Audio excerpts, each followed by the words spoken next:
Good morning, Shri Swami Samarth. नमस्कार मंडळी. छान थंडीचे दिवस चालू आहेत आणि कोवळ्या उन्हामध्ये मस्त बाहेर बसल्यानंतर दुधाचा आस्वाद घेतल्यानंतर आता कामाला सुरुवात करायची आहे. तर बोंबलाच्या चटणीचा बेत आहे आणि छान भाकरी.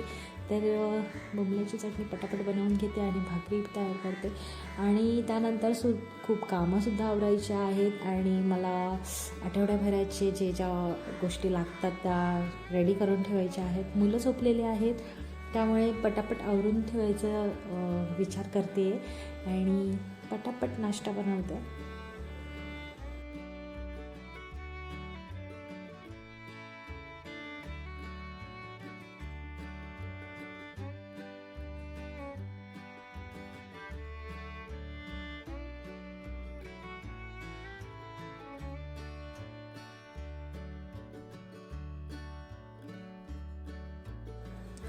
घरामध्ये 2-2 मुलं असतील आणि कामं फार असतील तर थोडे शॉर्टकट मारायला लागतात. त्यामुळे मी आला लसूण आणि आठवडाभर पुरेल असं मी वाटण बनवून ठेवते. म्हणजेच ऐन वेळेला पटापट जेवण बनवता येईल आणि वाटण बनव, हे कर ते कर, त्याला जास्त वेळ जाणार नाही आणि वेळ पुरेल